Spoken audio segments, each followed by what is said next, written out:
Hello guys, welcome to our YouTube channel mister and mrs Sinha. आज मैं आप लोग के साथ शेयर करने जा रही हूँ। देखो गाइस, मैं बना रही हूँ चिकन बिरयानी।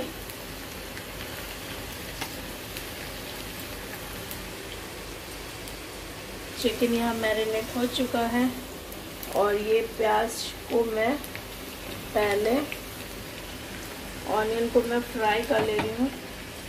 फ्राई करके रख लूँगी क्योंकि बिरयानी में थोड़ा फ्राइड ऑनियन भी पड़ता है, थोड़ा सा कलर अच्छा आता है इससे। तो आज मैं सोची मैं बिरयानी बना रही हूँ। हालांकि बिरयानी का ब्लॉग ऑलरेडी। प्याज हो गया ब्राउन फ्राई। पता नहीं कैसा बनेगा बिरयानी, लेट्स सी कि मैं अच्छे से बना पाती हूँ कि नहीं। सिन्हा जी कह रहे थे कि तुम बना लोगी, अब देखती हूँ मैं बना पाती हूँ कि नहीं बनाती हूँ। इस तरह से बिरयानी का प्याज जो ऊपर से डालेंगे वो हो गया रेडी। एक तरफ मैं चिकन चढ़ाऊंगी और दूसरे साइड मैं चढ़ाऊंगी राइस। तो पहले चिकन बनाने के लिए कढ़ाई ऑन कर लेते हैं।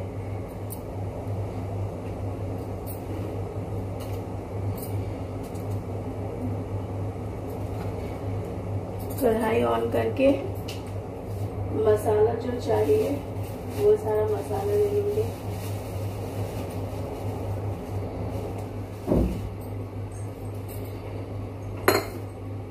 चिकन को ऑलरेडी मैंने दही वगैरह में मैरिनेट कर दिया है। दही में मैरिनेट कर बनाते बनाते हमारी होगी बातें। और उसके बाद मैं यूज करती हूँ धारा ऑयल। तो बातें, और फिर मैं आज आप लोग को मेरा बचपन की कहानी पार्ट 1 आया था और आज मैं सोची हूँ आप लोगों के साथ शेयर करूंगी पार्ट 2। जब हम आएंगे तो बना के आओ ना जल्दी, तब ना मन नहीं लगता है। आओ जल्दी। जुलाई में आ रही है मम्मी ना। ले बात करना, मेरा हाथ दर्द। कहीं घूमने चलेगी माँ? हाँ, पापा खुद ही जाएंगे।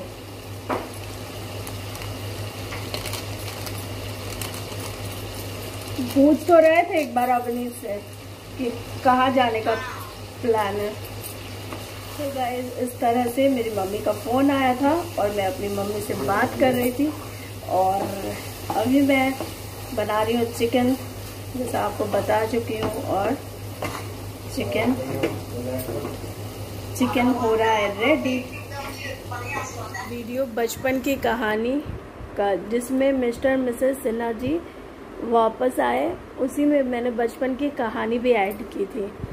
तो उसमें तो ज़्यादा मैं नहीं बता पाई। बचपन से लेके मैंने बताया था कि मैं आप लोग के साथ शेयर करूँगी बचपन से लेके जब तक मेरी अभी तक की लाइफ का स्टोरी आप लोग के साथ शेयर करूँगी।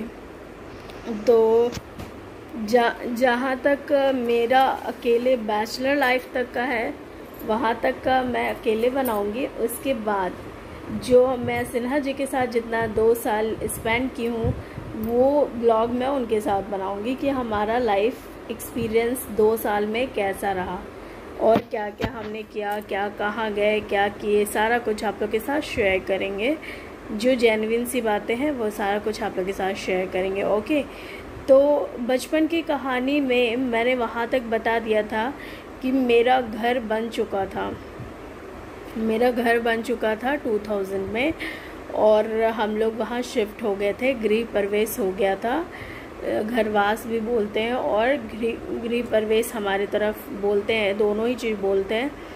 तो मेरे पापा ने बहुत ही मेहनत की कमाई से अपना थोड़ा तिनका जोड़ के अपना एक अच्छा सा घर बनाया खुद के लिए, जैसा उनका अपना पॉकेट मनी अलाउ करता था उसके हिसाब से उन्होंने काफ़ी सुंदर सा घर बनाया है मम्मी के लिए, हमारे लिए रहने के लिए।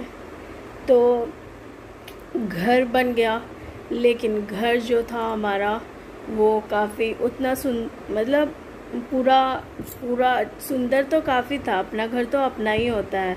आप रेंट पे रहते हो, वहाँ पे कब आपको वो भगा देंगे पता थोड़ी होता है। लेकिन अपना घर में सुकून होता है कि कोई आपको निकालने वाला नहीं है, आप आराम से रहोगे, है कि नहीं। तो मैं हर किसी को ये सजेस्ट करूँगी कि लाइफ में जब तक लाइफ है तो आदमी को कोशिश ज़रूर करना चाहिए कि वो अपनी प्रॉपर्टी, अपना घर बना ले। कि घर सबसे बेसिक होता है, खाना पीना वो बेसिक नीड होता है, बट घर बहुत बेसिक चीज़ होता है जो हर किसी के पास होना चाहिए। मैं ये नहीं कहती हूँ कि मतलब हर किसी के पास, हर किसी को पॉसिबल होता है बनाना, लेकिन अगर आप बना सकते हो, आप परचेस कर सकते हो, तो प्लीज़ आप अपने लिए घर ज़रूर लें। और आप ज़रूर इतना मेहनत करें कि आप अपना घर खरीद सको, आप अपना ज़मीन खरीद सको, आप अपना घर बना सको, कि आपको कोई इशू ना हो। ठीक है, तो बन गया। और घर कितना तिनका जोड़ करके बनता है, वो चीज़ मैं आपको बता रही हूँ कि छोटा छोटा चीज़, बेसिक चीज़ से घर बनता है। पहले विदाउट प्लास्टर हम लोग शिफ्ट हुए, मतलब पूरा प्रिपेयर नहीं हुआ था, लेकिन जो हमारा बेसिक नीड था, काश मैं उस टाइम इतनी बड़ी होती कि मैं उस टाइम भी ब्लॉग बनाती और फ़ोटो खींच के रखती कि आज आप लोग के साथ शेयर कर सकती। लेकिन मेरे पास गृह प्रवेश का फ़ोटो है मेरे पास उसका। मेरे पापा ने एल्बम बनाया था, और काफ़ी, जब गृह प्रवेश हुआ था ना तो काफ़ी ग्रैंड पार्टी हुई थी हमारी तरफ। काफ़ी जो गृह प्रवेश का पार्टी होता है काफ़ी अच्छा हुआ था। उसके बाद फिर हम लोग अपने घर शिफ्ट हो गए। सारा जिन यहाँ रेंट पे रहते थे उनके घर से सामान सारा कुछ आ गया, और फिर ज़्यादा पूरा फर्नेस तो था नहीं हमारा घर, लेकिन अपना घर तो अपना ही होता है। बहुत अच्छा फीलिंग था, वो फीलिंग मुझे अभी भी याद आ रही है कि मैं कितना अच्छा फील कर रही थी अपने घर पे शिफ्ट होके। ठीक है, उसके बाद जब मैं अपने घर पे आ गई, अच्छे से रहने लगी, बहुत एंजॉय करते थे। धीरे धीरे करके हम लोग का नीचे का घर फिनिश हो गया। 2 साल लग गए, 1 साल या 2 साल लगा होगा रहते रहते। मेरी मम्मी ने सारा खुद से, मतलब मेरी मम्मी बहुत स्ट्रगल की है, और मतलब जितना होता था हर चीज़ अपने लिए करती थी, मतलब अपना कुछ भी सेक्रीफाइस करके घर बनाती थी। ठीक है, बहुत कुछ होता है ना कि ये नहीं करेंगे तो क्या हो जाएगा, चलो ये पैसा बचा लेते हैं और ये घर में लगा देते हैं, ऐसे करके मेरी मम्मी करती थी। उसके बाद फिर तो वो एक तरह से सेक्रीफाइस ही होता है, अपने लिए सेक्रीफाइस करके वो घर के लिए करती थी। उसके बाद मेरी मम्मी सारा चीज़ बता के करती थी, लेबर मिस्त्री को कैसे हैंडल करना है, क्या कैसे घर बनेगा, क्या स्ट्रक्चर होगा, कैसे इंजीनियर, मतलब A to Z चीज़ मेरी मम्मी। और पापा तो ऑफिस होते थे, शाम में पापा भले पैसा देने आते थे, लेकिन मम्मी का बहुत बड़ा योगदान होता था। उसके बाद फिर इसी तरह करते करते हम लोग का नीचे वाला घर, एक पार्ट वाला घर कंप्लीट हो गया। ठीक है, नीचे मार्बल्स वगैरह, मोजाइक वगैरह, टाइल्स वगैरह जो भी लगता है घर में, सारा कुछ बन के रेडी हो गया, फ्रेमिंग वगैरह सारा चीज़। क्योंकि हम लोग तो रॉ घर में आए थे, वहाँ पे कुछ भी नहीं था। फिर उसके बाद धीरे धीरे रिक्वायरमेंट हो गया कि हम लोग को, जो हम लोग का नीचे का दूसरे पार्ट है, उसको भी ढलाई वलाई करा के उसमें रेंट लगा देंगे, तो उससे कुछ पैसा भी आने लगेगा। तो ऑब्वियसली किसी के पास इतना पैसा तो होता नहीं है, हर कोई लोन वगैरह लेकर ही करते हैं। तो उसी तरह मेरे पापा ने भी किया। उसके बाद इस तरफ भी बन गया। जैसे जैसे आपका आगे बढ़ते जाएगा ना, स्टेप वाइज इंसान और आगे सोचता है करने के लिए, है कि नहीं। तो फिर हम लोग का उधर साइड का भी हो गया। ठीक है, उस टाइम हम लोग रेंट नहीं लगाए थे। फिर हम लोग कुछ साल बाद हम लोग शिफ्ट हो गए ऊपर, क्योंकि फ्लड आता था। डिज़ास्टर वाला एरिया है खगड़िया, तो वहाँ फ्लड आता था। तो नीचे 1 साल फ्लड आ गया था, तो काफ़ी प्रॉब्लम हुआ, टेंट वेंट लगा कर रहना पड़ा था। तो हम लोग वहाँ पे फिर हम लोग प्लान किए कि ऊपर भी घर होना चाहिए, नीचे रेंट लगा देंगे और ऊपर घर रहेगा तो हम लोग का फ्लड आएगा, क्योंकि पता नहीं था कि उस साल के बाद कभी आएगा ही नहीं। फिर कभी आज तक फ्लड नहीं आया। तो इस तरह से हम लोग ऊपर भी घर बनाए। ऊपर हम लोग का घर हो गया है, एक तरह से बोला जाए तो 3 BHK हम लोग का घर है, 3 to 4 BHK हम लोग का घर है और काफ़ी स्पेसियस है, सारा कुछ है। जितने हम लोग हैं उसके हिसाब से हम लोग का बहुत ही सफिशिएंट है। तो ऊपर भी घर बन गया, ऊपर का घर और खूबसूरत बना, पूरा ग्लासेस वगैरह वाला, ऐसा महल टाइप लगता था एकदम, बहुत अच्छा लगता था अपना घर। तो किसी का भी झोपड़ी हो या घर हो, सबको अपना घर तो महल ही लगता है। तो फिर ऐसे मेरा घर बन गया। उसके बाद फिर बहुत हम लोग है ना ऊपर रहते हैं और नीचे 2 पार्ट में हम लोग रेंट लगाए हुए हैं, क्योंकि पूरा जगह में रहना, क्योंकि मेरी मम्मी पापा वहाँ रहते हैं, तो पूरा जगह में रहना इज़ नॉट पॉसिबल कि आप पूरा मेंटेन कर पाओगे, तो इसीलिए हम लोग रेंट लगा दिए हैं। तो जो हम लोग के यहाँ अंकल लोग रहते हैं वो लोग भी बहुत अच्छे हैं, मेरी मम्मी पापा भी बहुत अच्छे हैं, तो दोनों का बहुत अच्छा चलता है, बॉन्डिंग अच्छा है। तो ये सारा कुछ हुआ हमारा लाइफ, मतलब घर का मैंने बताया। और फिर मैं स्कूल जाती थी, पहले DAV में पढ़ती थी, उसके बाद फिर DAV मेरे घर से दूर पड़ता था, तो मेरे पापा मेरा फॉर्म भरवाए केंद्रीय विद्यालय के लिए 9th क्लास में, कि बहुत दूर पड़ता है, उधर से जाना आना में दिक्कत होगा। तो 9th क्लास में जिधर जाती थी वहाँ मेरे पापा का ट्रांसफ़र हो गया था, तो मेरे पापा भी मुझे कैसे लेने या छोड़ने आते, तो इसीलिए मैं साइकिल से जाती थी स्कूल। और वो बहुत सन्नाटा एरिया पड़ता था, इसलिए मेरे पापा वहाँ से नाम कटवा के फिर, और वहाँ का शायद पढ़ाई भी थोड़ा गड़बड़ हो गया था, इसकी वजह से फिर मेरे पापा मेरा एडमिशन करवा दिए केंद्रीय विद्यालय गवर्नमेंट स्कूल में। तो केंद्रीय विद्यालय में मैं पढ़ी 10th की। उसके बाद 10th करने के बाद तो ये होता है ना कि आदमी फिर कहाँ पढ़ेगा, +2 कहाँ करेगा। तो जहाँ मेरा ससुराल है रांची, एक्चुअली मैंने वहीं से +2 ऑक्सफोर्ड पब्लिक स्कूल से किया है। वो बोर्डिंग स्कूल था, बोर्डिंग स्कूल से किया है। बोर्डिंग स्कूल के मेरे फ्रेंड्स जिनसे मैं अभी भी कनेक्टेड हूँ, बहुत सारी फ्रेंड है, प्रज्ञा, रश्मि, बहुत सारी, मोनी और सदफ, बहुत सारी फ्रेंड है। कितने का नाम लूँ, बहुत सारे फ्रेंड के साथ मैं कनेक्टेड हूँ अभी भी। तो इस तरह से मेरा ऑक्सफोर्ड पब्लिक स्कूल में फ़र्स्ट टाइम मैं अपने मम्मी पापा से दूर गई। देखिए गाइस, अब 10th क्लास तक हो गया है सारा स्टोरी। अब मैं निकल गई घर से बाहर पढ़ने के लिए। उसके बाद फिर मैं 10th क्लास के बाद बाहर रांची गई। रांची में मेरा ऑक्सफोर्ड पब्लिक स्कूल था, वहाँ से मैंने पढ़ाई किया। मैं कॉमर्स सब्जेक्ट से पढ़ाई की हूँ, ठीक है। कॉमर्स सब्जेक्ट था मेरा, अकाउंट्स, BST, सारा कुछ तो सही था। बट जो हॉस्टल था वो बहुत ही ज़्यादा, हॉस्टल किसको अच्छा लगता है, किसी को नहीं अच्छा लगता है।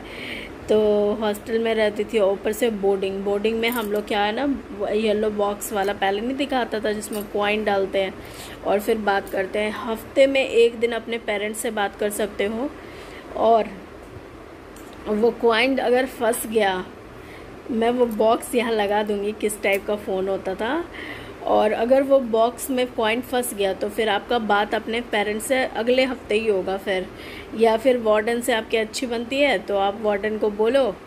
वार्डन भी शायद किसी कोई उतनी अच्छी होती नहीं है, तो ऐसे करके बात होता था फिर मम्मी पापा से, या मम्मी पापा किसी के फ़ोन कर दिया, अर्जेंटली बात करना है तो भी बात हो सकता है। तो ऐसे करके हम लोग का हॉस्टल लाइफ वाज गुड। खाना वगैरह बहुत अच्छा मिलता था हमारे हॉस्टल में, बट ये था कि हॉस्टल लाइफ बहुत बेकार लगता था। मैं 1 ईयर ही रही हॉस्टल में। उसके बाद मेरी मम्मी के साथ मैं रहती थी रेंट पे, वहाँ रांची में सैमलॉन्ग में, स्कूल के सटा हुआ जगह पे रहती थी। तो बहुत अच्छा लगता था मम्मी के साथ रहना। मम्मी मेरे साथ रहती थी, फिर मैं ट्यूशन जाती थी अशोक नगर, और मैं जाती थी लालपुर वगैरह ट्यूशन करने जाती थी। अकाउंट्स, इकोनॉमिक्स का ट्यूशन करती थी, और मैथ्स भी था, मैथ्स का भी पढ़ती थी। तो इस तरह से मेरा वहाँ से ऑक्सफोर्ड से मेरा कंप्लीट हो गया।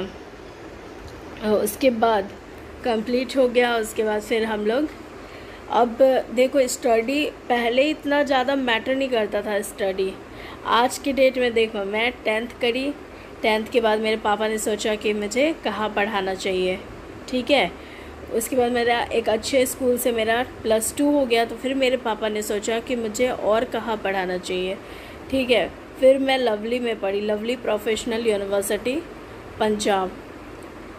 तो हाँ, मैं एक चीज़ आपको बताना भूल गई, जब भी मेरे मम्मी पापा आते थे, जब मैं हॉस्टल में रहती थी तो बहुत बहुत मस्ती करती थी। और रांची में एक रेस्टोरेंट है कावेरी, वहाँ हम लोग ज़रूर जाते थे, 100% जाते थे।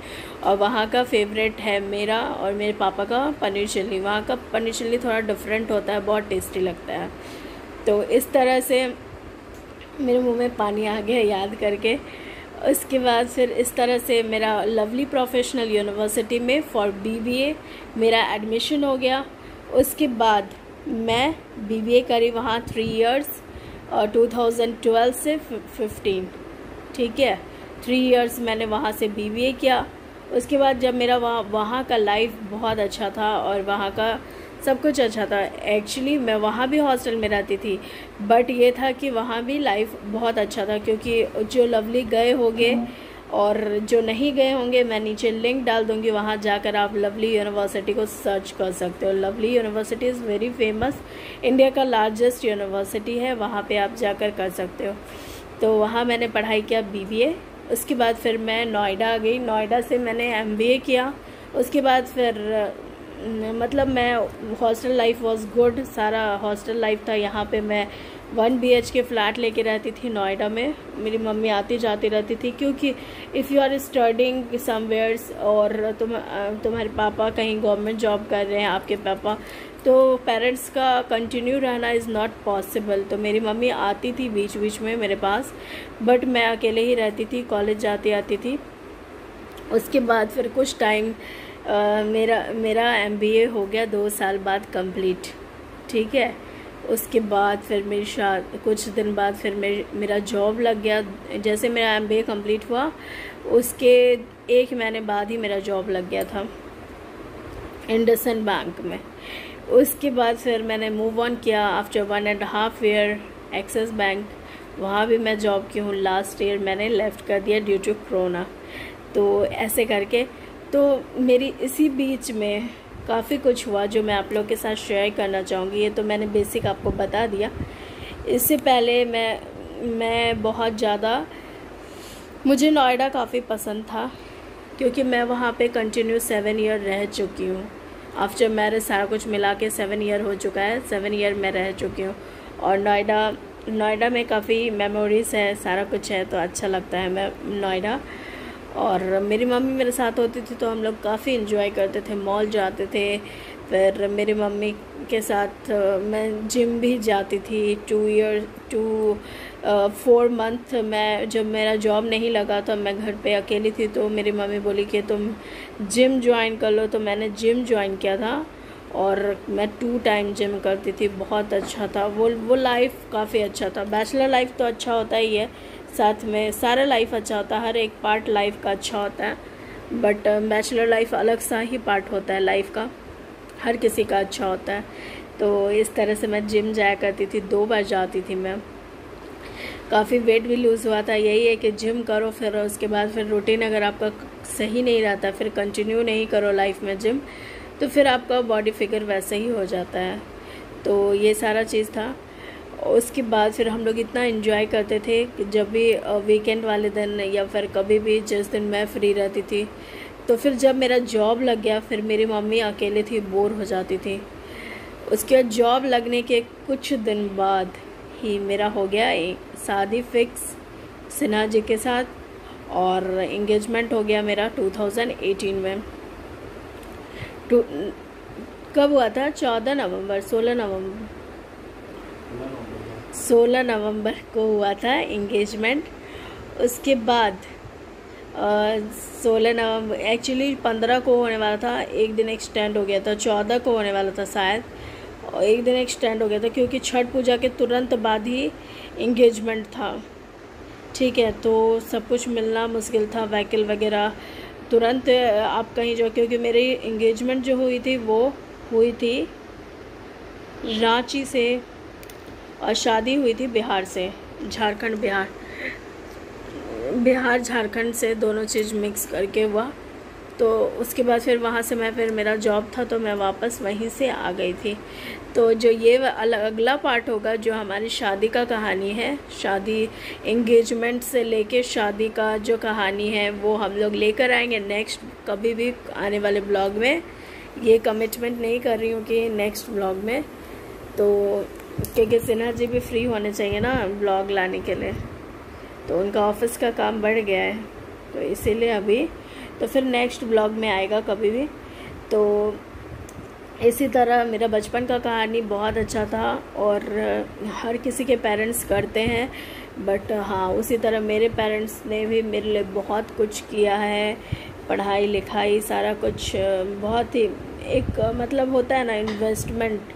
पेरेंट्स आज के डेट में हर किसी के पेरेंट्स बहुत इन्वेस्टमेंट करते हैं, चाहे वो बेटी हो चाहे बेटा हो, हर किसी के लिए करते हैं। तो इसीलिए हर किसी का रिस्पेक्ट करना चाहिए, हर किसी के फीलिंग्स को समझना चाहिए कि मतलब किसी को हर्ट नहीं करना चाहिए, है ना, क्योंकि हर पेरेंट्स बहुत ज़्यादा बच्चे के लिए, बहुत ही ज़्यादा, और उस इन्वेस्टमेंट के पीछे पेरेंट्स का कितना सैक्रिफाइस होता है वो जब आपकी शादी हो जाएगी या फिर आप एक पेरेंट्स बन जाओगे तभी आपको समझ में आएगा। शादी के बाद भी बहुत कुछ समझ में आने लगता है और पेरेंट्स बन जाओगे तो बहुत सारा चीज़ जो आपके पेरेंट्स को समझ में आया वो आपको भी समझ में आ जाएगा। तो ऐसे ही तो हर किसी के का बचपन का कहानी ऐसा होता है। और पता है हम जब मैं खगड़िया में रहती थी तो उस टाइम ना हम लोग बहुत खेलते थे, खेलने के टाइम मतलब हम लोग सब कोई मिक्स करके नुक्का चोरी खेलते थे, छुआ पकड़म पकड़ा, करंट बिजली, डेंगा पानी, बहुत सारे गेम खेलते थे हम लोग। अनुभा राज, रचना होती थी, नितिन होते थे और फिर गोलू होता था, तो हम लोग सबको खूब खेलते थे। उसके बाद मुझे और अम्बू, दीपू, बहुत लोग होते थे, हम लोग सबको ही खेलते थे और खेल के बहुत मज़ा आता था। और फिर हम लोग ना जैसे हम लोग का उस टाइम बहुत डेवलपिंग एरिया था, नॉट डेवलप, तो वहाँ पे ना सबका घर बन रहा होता था, तो वहाँ पे ना जैसे हम लोग खेलने जाते थे ना फिर घर आके बहुत पिटाई भी लगता था। क्या होता था कि घर बन रहा होता था तो सबका बालू होता है ना, सैंड, वो गिरा के रखते हैं कि सीमेंट बालू से घर बनता है ना, तो उसमें हम लोग सुरंग बनाते थे, मंदिर बनाते थे, सुरंग बनाते थे और पहले बहुत अच्छे से सारा बनाते थे हम लोग। उसके बाद फिर जाने टाइम सारा तोड़ के जाते थे कि जिसका घर है वो आए तो देखे ना कि हम लोग उसका बालू वेस्ट किया। और वो बनाने के चक्कर में सारा ड्रेस गंदा हो जाता था, फिर घर जाके बहुत पिटाई लगता था, क्योंकि अब बैठ के बनाओगे नीचे तो सारा गंदा हो जाएगा ना, तो ऐसे ही। और फिर ऐसे करके बहुत सारी स्टोरी है। और मेरे फैमिली मेम्बर्स के साथ भी काफ़ी अच्छा टाइम रहा। जब मैं छोटी थी 1998 की बात है, मेरी मम्मी मुंबई चली गई थी और फिर मैं अपनी मौसी के साथ रही थी। मेरी बड़ी मौसी जो अब इस दुनिया में नहीं है, उनके साथ रही थी मैं। उनके साथ भी मेरा टाइम बहुत अच्छा रहा था। मैं रात के 2 बजे उनको बोली थी मुझे लौकी की सब्ज़ी बना खिलाने के लिए, उन्होंने मुझे खिलाया था। मतलब मैं रात को कुछ खाना खा के नहीं सोई थी। और होता है ना रात में कुछ मत खाओ और फिर कि सडनली आपका नींद खुले और आपको भूख लगे। मैं छोटी थी, मुझे क्या पता। उसके बाद फिर उन्होंने उसी टाइम मतलब अवेलेबल नहीं था घर में, बगल में एक फुआ नानी रहती थी, नानी घर की स्टोरी बता रही हूँ। आप लोग को अगर इंटरेस्ट है मेरे नानी घर का स्टोरी सुनने में तो वो भी मैं लेकर आऊँगी आप लोग के लिए। तो फिर है ना ऐसे ही करके मैं ना वहाँ पे अवेलेबल ही नहीं था, मौसी नहीं ला कर रखी थी कि मौसी को क्या पता कि मेरी बेटी को है ना लौकी की सब्ज़ी खानी होगी।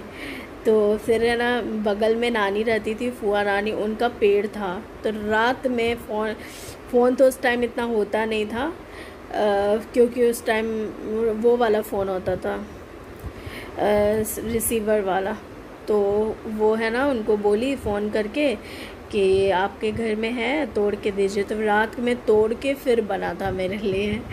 ये मेरा था सा अलग सा, मेरा बहुत मतलब मैं अपने नानी घर में, चलो मैं अभी नहीं बताऊंगी। अगर आप लोग को मेरे नानी घर का स्टोरी सुनने में इंटरेस्ट है तो आप लोग ज़रूर कमेंट करना, मैं ज़रूर आपके लिए नेक्स्ट टू नेक्स्ट कभी भी ब्लॉग में ज़रूर लेकर आएंगे, ठीक है। बहुत अच्छा, बहुत इंटरेस्टिंग स्टोरी है हम लोग के यहाँ का, और शायद आप लोग को इंटरेस्टिंग लगे या ना लगे, बट हम लोग का स्टोरी काफ़ी इंटरेस्टिंग है। चलो गाइस, ब्लॉग हो जाएगा काफ़ी लंबा, तो आज के लिए बाय बाय। फिर मिलते हैं एक नए ब्लॉग के साथ। नीचे मैंने इंस्टाग्राम आईडी डाल दिया है, और मेरे चैनल को सब्सक्राइब करो, मेरे इंस्टाग्राम पे जाकर लाइक फॉलो सब कुछ करो, और मैं वहाँ लाइव आती हूँ। तो वहाँ जाकर आप मेरे साथ लाइव वीडियो अटेंड कर सकते हो, बातें कर सकते हो, और जो भी क्वेश्चन है आप वहाँ पे इंस्टाग्राम पे पूछ सकते हो। सो गाइज़, आज के लिए बाय बाय।